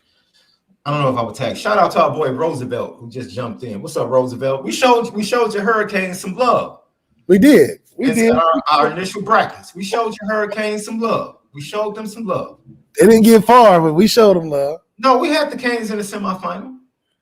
Oh, okay, yeah, that's all I was asking. Yeah, okay. Yeah, we had the Canes in the semifinal. Well, we didn't give our winners through the semifinals, but we had them getting past their quarterfinal matchup. That's right. But Roosevelt thinks we don't like the Miami Hurricanes. I personally don't have a problem with the Canes, bro. I like Cam Ward. I like their receivers. Y'all had to like yourselves though first. Two of my Chicago guys are down there on the D line. Y'all wasn't getting over that 500 though. That was what's concerning us. Well, they finally got over the 500 mark. Cristobal's talking trash too. Oh, he's talking trash. I'm fine with it. I'll push the line with it. I'm fine with Cristobal pushing the line with it. Post game after Florida State, I'm fine with it. I mean, he can still talk a little bit because he can't talk too much. We still the kings of the ACC down there. We still 33 and whatever the number is next to that. Well, you know, the best coach at the University of Miami is Coach Leonard. The basketball coach. It is. He's the real one. He's the one that got to an Elite Eight a couple times. He's the one that should get the real NIL packages, not Cristobal. They should invest in him, a real winner, a consistent winner. Consistent winner for sure. Yes, absolutely. Coach Larinaga is definitely he's a dude. He's a dude. Okay, Left, Marcus Freeman. I want you to check out what he had to say. I think we're going to hear from Riley Leonard too, Left. But Marcus Freeman, he was talking about being greedy, Left. I love this. Oh, he said he's greedy. Woo, listen to Coach Freeman.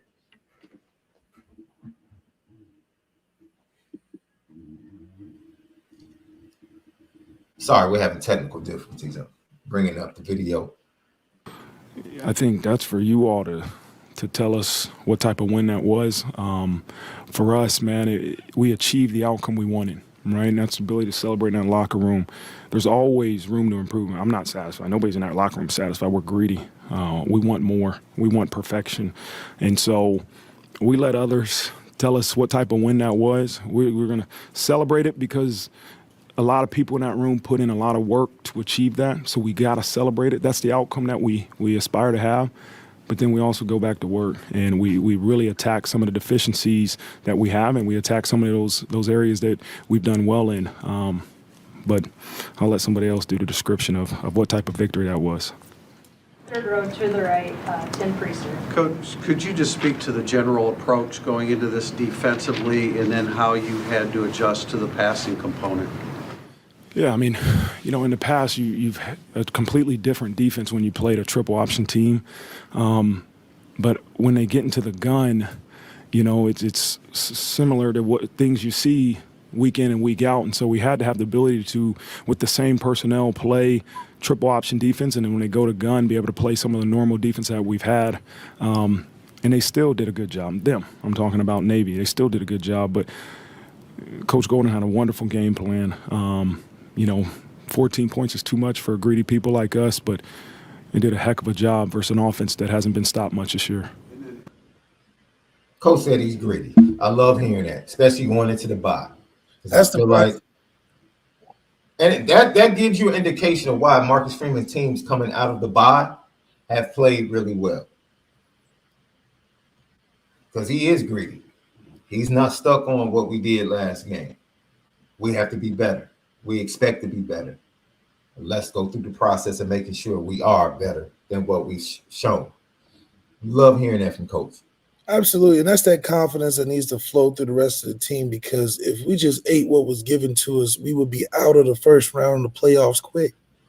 We got to eat greedy, and like we talked about in the beginning of the season, we got to be dominant. This is not just we want to play to win. We have to play to win with style. It's not good enough to beat a team by 10 points. We're supposed to beat a team by 30, by 36, by 40. And we keep increasing the point total each week because it's just not good enough. The other team had given us some gifts, but that's not good enough. We still need to go out there and earn our own points on top of y'all giving us the gifts. And I think when you keep that mindset going, that helps you play to the level and above the level of expectation and of the competition, because we're not focused on winning against them. We're pushing ourselves and challenging ourselves week to week to be better than the week before. And the last 3 weeks coming out of the bye, we've done that. And so that's really impressive to see that flip of the switch that's happened since the bye week, because before that, we wasn't eating greedy. We was just getting a couple bites off the plate and then being like, Mom, I'm full. And then your mom tell you can't leave the table until you eat all your food. Now you're crying and you're going through it. Then the food get cold. But now we eating everything and then asking to get some more. And I think that's the mindset we continue to carry, because these teams are not going to give us enough. Florida State's not going to get us enough to feel satisfied when we whoop them 35, 40 point over the total. Because what is Florida State? An under 500 team. We ain't worried about that. What is Virginia? Virginia don't have enough. Maybe if Virginia and Florida State combine themselves, maybe that would be enough to eat greedy. But right now, we have to force points out of these teams that we already know we can beat, because beating teams ain't good enough. You said clearly and distinctively that in order to move up the playoffs, we have to prove it. And we haven't shown until this last week where we put 50 ball on a team where everybody was hyping up, that's the only way we can deserve to move up in these rankings, because they're not going to give it to us how it's already given to us by the media.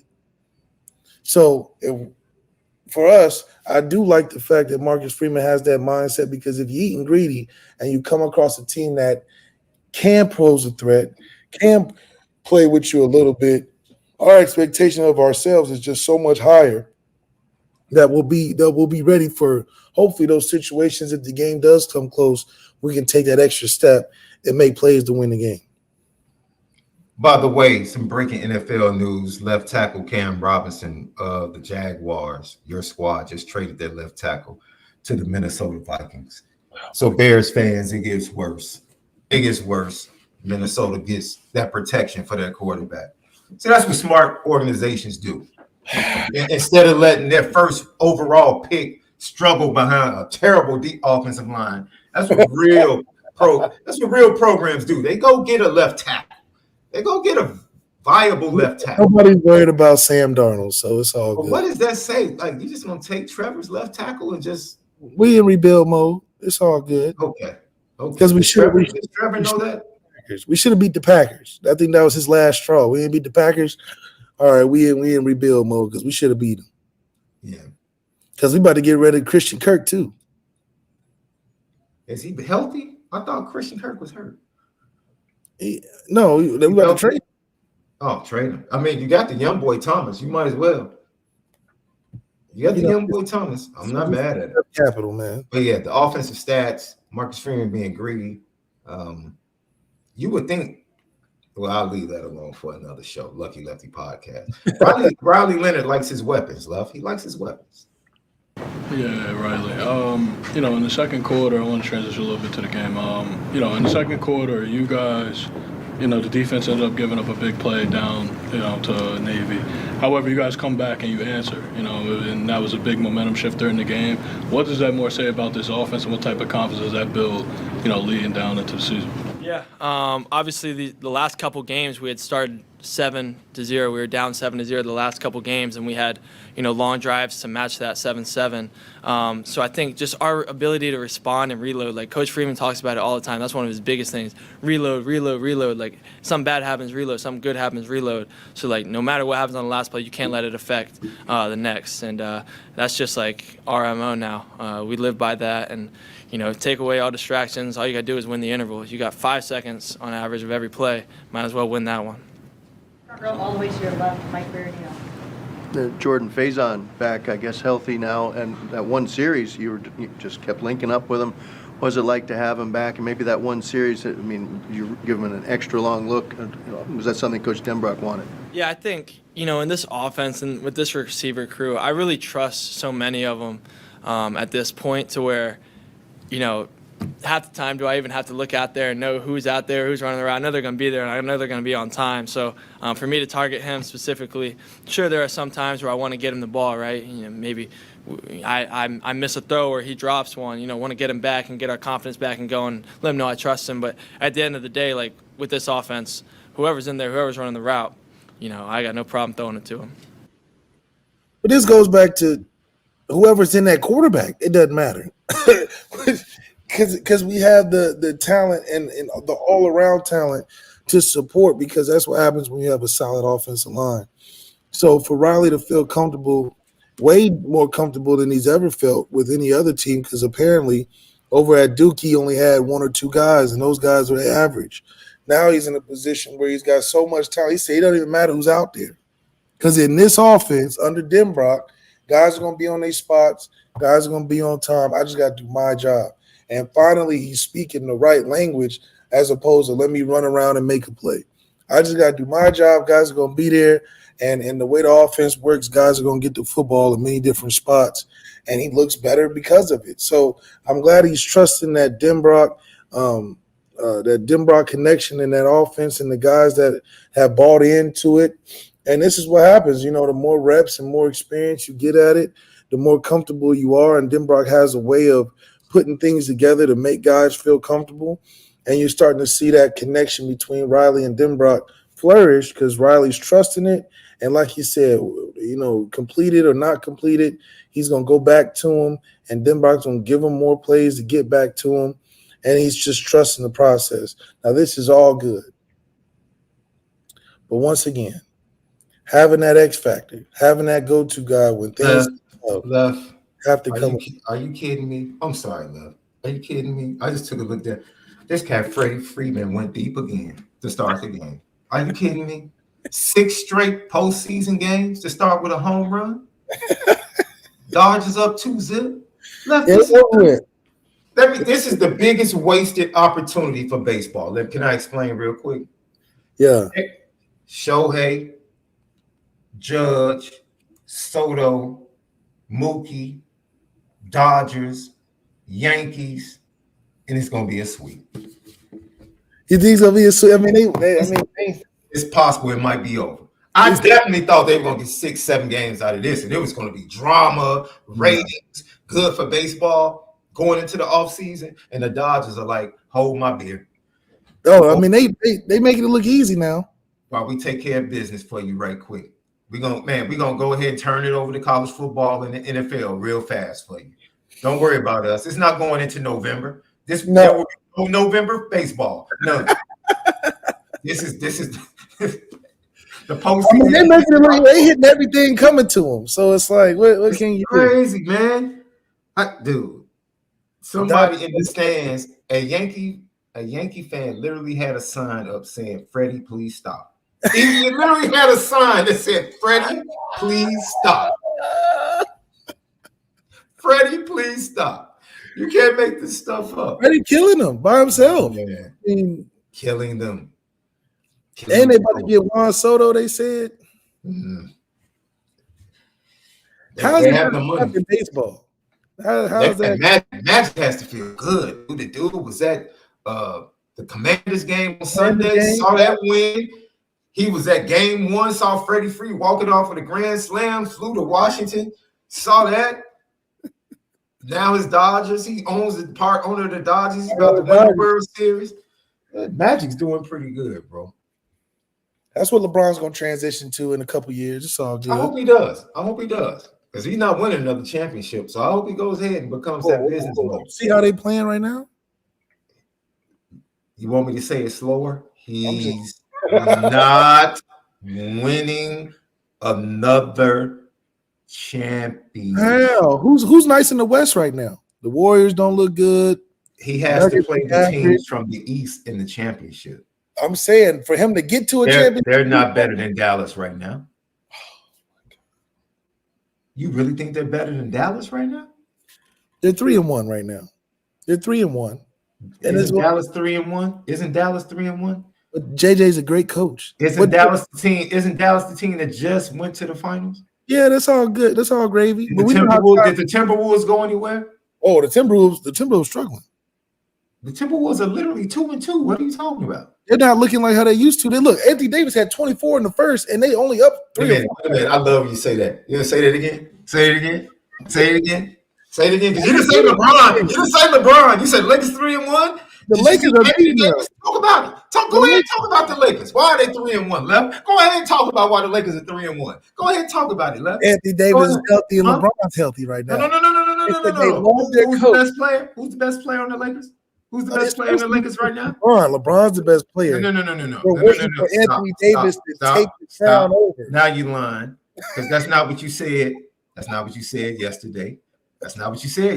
Now you shifted. Anthony Davis. You don't want to say it. You don't want to say it again. Because yesterday you were saying we've been waiting for him. That's what you said. So you've been waiting for him to become the best player. That's what you said. No. That's what you said. That's what you said. That's literally what you said. Don't change up now. It's amazing. I like to point out, fans.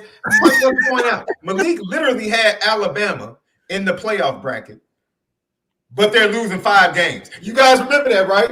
LL fans, you remember that? Remember that? Bama's gonna lose 5 games without Drew Pine ruined that for me. Oh, Drew Pine ruined it. Okay. They're supposed to lose the Missouri game. Okay. And then they get good old Connecticut jumping in there throwing 3 picks. And now they gave Alabama all the confidence they need for the rest of the season. All right, man. You want to hear from Riley some more? Here's Riley Leonard talking about the offense getting better before we get out of here. I'm sorry for this delay in the video. I don't know what's going on today. So you're one of the captains. In 4 years, the Navy shipmen, that as future leaders, they get to, do what they get to do. As from a captain's perspective, what do you get to learn from the leadership playing such a rival as the Naval Academy? Yeah, I'm glad you asked that. Going into these Service Academy games for me personally is such a huge honor. Like to be able to play alongside these guys who I call heroes. Everybody, these guys are the people that are going to be fighting for our country and are doing so much. they're a lot braver than me, and to be able to, honor them in a game of football every single year over and over again really means a lot to me, and I'm looking forward to doing the same for Army. For them to bring in all those, pilots and have, I think a couple kids were inducted into the Naval Academy while we were playing, and those type things are just so cool to me, and it's such an honor to be there and witness that because, like I said, these are the heroes of our country. So, yeah, it's really cool. Right next to me, other division. Over there. Perfect. Thanks. I'm wondering how underrated, if at all, you think the time it takes for a transfer quarterback to just gel, get comfortable, and just how long that process has been for you. I mean, because you're here in the spring and everybody seems, oh, he's here and everything's going on, but what's the reality of the timeline to truly feel in command of the offense? Yeah, another great question. I think we're still figuring that out. Do I feel 100% confident yet? No, but some things are starting to become second nature in our checks in the offense. I mean, obviously, I missed spring ball and a little bit of summer, so, even if I had been there for all that, it's hard to run a college offense these days, and there are a lot of things going on. So I think I'm still trying to figure out whether we got it or not. I think having that little bit of fear of there's always more in the tank. Really helps us out and helps me out. So yeah, it's been a work in progress, obviously, but I think we're getting better every week. What is he talking about?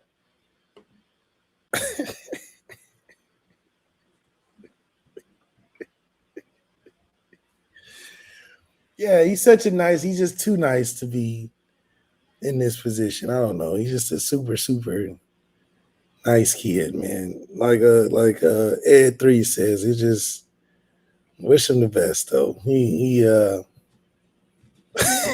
what is he talking about? He's got the dad next door personality, man, and I just think that in a highly elite and competitive space like Notre Dame, it just doesn't sound right. Maybe you could get away with that at these other schools, but at here, it comes off a little bit differently. And so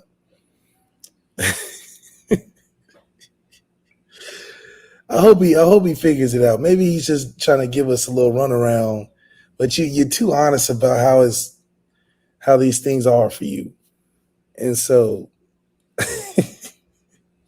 you worry me when you continue to talk longer on the podium because you start saying things that I didn't want to hear.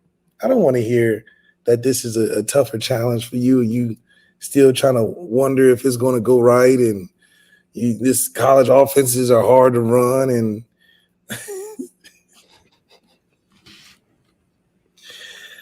dude, you just answer short. Be like, yes and no answers for now on, man. Because good grief. You make me nervous every time we come into a press conference because I don't know if you locked in or not. But, you got to be appreciative of a guy that can be honest. And sheesh. I see why we struggled in the beginning, because he's honest about it. I mean, whatever he's telling you, he really means it. So, I hope that he feels more confident in what he's doing. And not let it be so overwhelming. Because what he say, he went from what if to if so or whatever. What was it? He said, I used to think what if, but now I think even if. just keep up the good work, Riley, because you killing me, Smalls. Killing me, Smalls. All right, clean up the offense for us, man. What's left to clean up offensively? We gave the offensive numbers despite the up and down performances of the offensive line, the quarterback. What's the clean up offensively? I think to clean up offensively, we get more of a 1-2 punch out of our running back room. I think that could be a little better, especially for down the stretch. Teams start keying more in on Jeremiah Love. What can be that unbalancing factor in the running back room? We know Riley has a good running acumen about him, but you want to be prepared when it gets later into the playoffs. You got to be able to run the football, and with more carries on Riley and more carries on Jeremiah Love, that third and fourth back has to become more impactful. especially as it breaks up the monotonous and the tendencies of our other two guys that do a heavy share of the load, especially if we're not going to continue to throw the ball outside the hashes as much as probably we want to. And then obviously getting the tight ends more involved. I think Eli Raridan and your Mitchell Evans and your young guys that are in that tight end room, getting them the football more, I think helps alleviate some of the stress and the tension it takes to put the ball outside the hashes. And just similar to Purdue, if we can play more of a Purdue style of offense where we're hitting the RPOs to our tight ends and dumping offs and using the run game to get the quarterback free, and also using Jeremiah Love as a get-out-of-jail-free card, things seem to work in our favor a lot more. And so it's really good to see, like I said, tight ends get more involved. And that third or fourth running back, Aeneas or Keedron Young or Devin Ford, get in there and really make something shake as that third back, fourth back, to be able to get some carries to break up some defensive tendencies that they tend to want to do. Riley I hope the way he's talking that he's trying to get better in that pass game, but I don't want a lot of hope. I want you to be that confident kid, to be able to say, yeah, Chris Mitchell's my guy. I got to give him the ball more. Jaden Greathouse is that guy. Get him the ball more, because that's only going to help us in the playoffs when they're going to challenge us to do things differently, and we have to be able to adjust in game, and our players have to be able to adjust to what the defense is giving us. So hopefully it doesn't get a situation where team is shutting our run down to a limiting factor and we're not able to be resolute to it and find other ways to attack down the field, because then it'll make it a tough game to watch. And, increasing on the play action. I think the RPO has been good, but play actions to take some deeper shots can be included, and maybe even more running back screens. I think we do a semi-decent job throwing some receiver screens or running back screens. Anytime you get Jeremiah Love the ball in space, I think is a lot of great things happen. So continuing to have our X factors, I think we'll have a better chance of continuing that point total. All this is about how do we continue to get to the 40s and 50s with our offense being as explosive as it is. And then, having our quarterback in a position where he doesn't feel overwhelmed. I think his biggest thing is he's been overwhelmed and given too much at times, where he feels like he resorts to, let me run around the field a bunch. So let's keep him away from that and more focused on, like he said earlier, it doesn't matter who's out there. He's going to get to his spots. They're going to get to their spots, and he's just got to do his job. Lilo Galante with the GTB. What's the chances we land Madden for Ramo better than Nathaniel Owusu-Boateng right now, if I had to place odds? I feel better about Ramo. But I feel good about both. It's a possibility they could get both. But I feel like it's a higher possibility they get Madden for Ramo. Someone else had a GTB question. How did you end up meeting Chuck over the weekend, Love? Man, he was at DraftKings putting in his bets. The man loved to gamble. And that was the closest place that I could go see all the games at one time. Mm-hmm. And I didn't believe it was him, but he likes to go out and do his thing in Arizona. I'm not going to dox his location, but he's out there a lot. Real good dude, man. He was probably surprised to see me in that part of town. We both look alike. You crazy, boy. You are crazy. But he made some good bets. He won on his bets, and it was a quick brief what's up, and he's a good dude, man. He's a lot bigger than what I would expect. Watching him on TV because he's sitting down, but in person he's obviously NBA player size. But he's a real good dude, real good guy. Probably see him a lot more eventually. But yeah, I saw him at DraftKings, and they had all the games going on. They had some pretty good food too, so I'm sure he got some of that. But yeah, man, Charles Broccoli. Yo, I don't know if you noticed this, but now all of these NBA local games are controlled by FanDuel Sports Network. Like FanDuel has become like very intertwined into like broadcasting games. I just don't know how I feel about the broadcast and production of games being connected to betting house. Like, yo, because people are already skeptical about what they watch. right? And now you have FanDuel being involved in the production of games and, being sports networks for a lot of NBA teams. TV money's ridiculous now. Hey, man. Well, how do you feel about watching horse racing? That's horse racing on TV is kind of the same thing. Dude, what doesn't Disney own, bro? I'll be honest, bro. I didn't even know that. That mouse owns a lot. How do they own gambling? If they a family organization. Bro, that family organization is a front, bro. Come on, man. Come on, bro.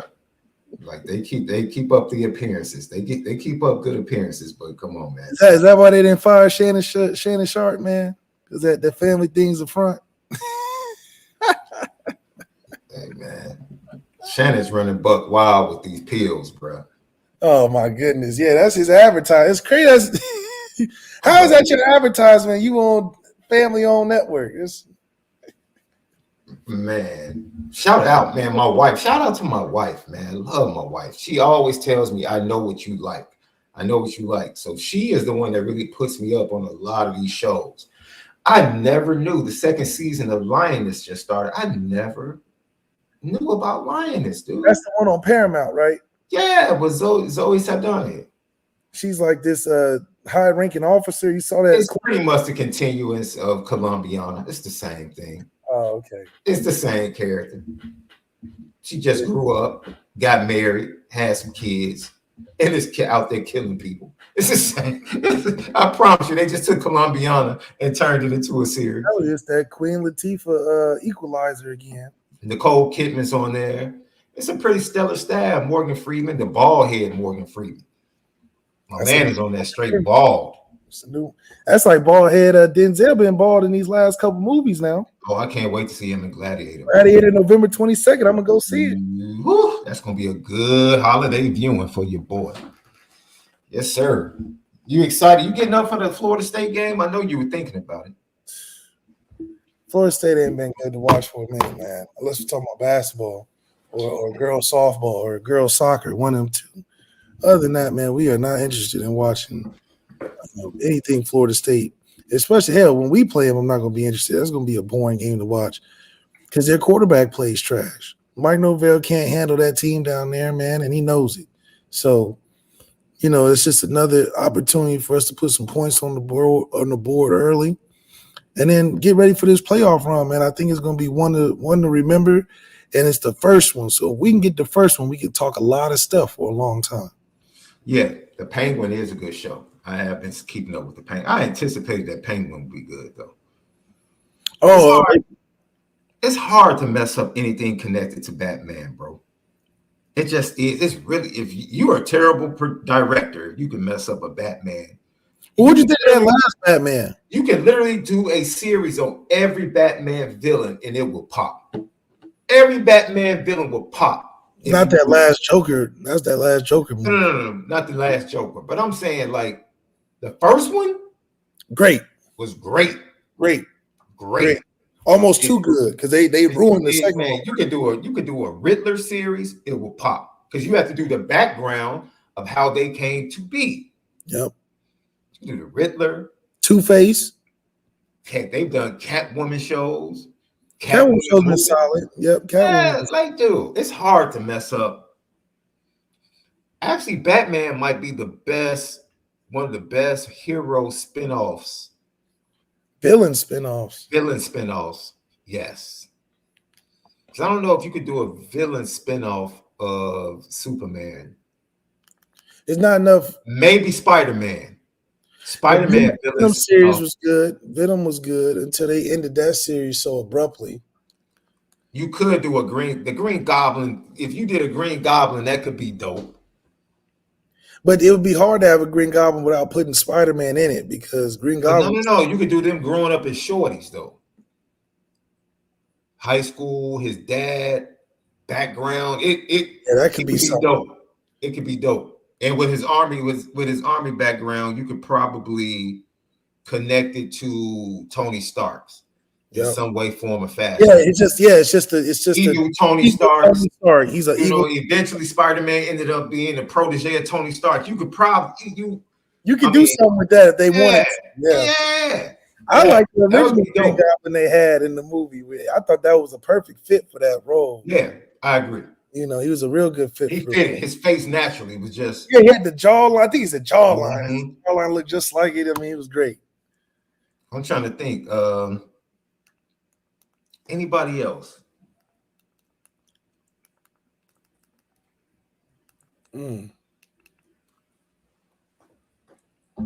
Villain spinoffs from heroes.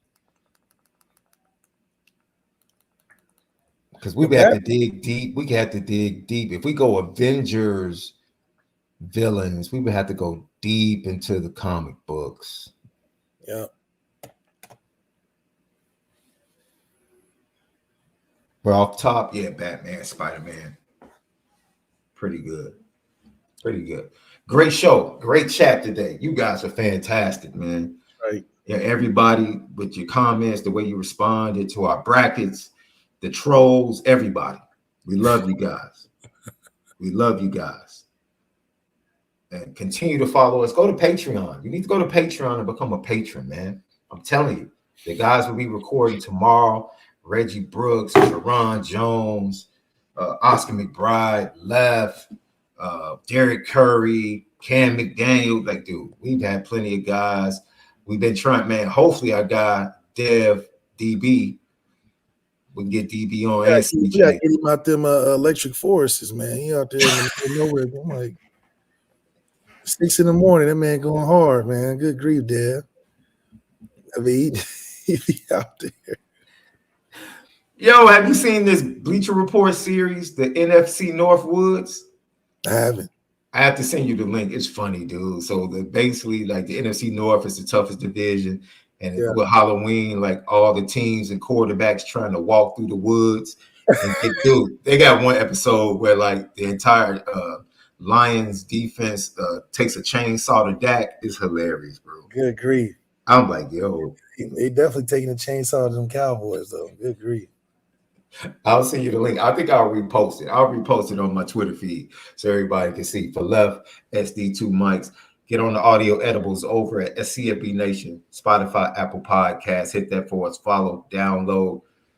And we appreciate you guys, man. Continue to be blessed. We'll see you tomorrow. We'll talk some more about Notre Dame and give you guys great content during the bye week, man. Enjoy the off week this weekend. Spend time with your families. And by all means, continue to make sure that you spend it different. Yeah.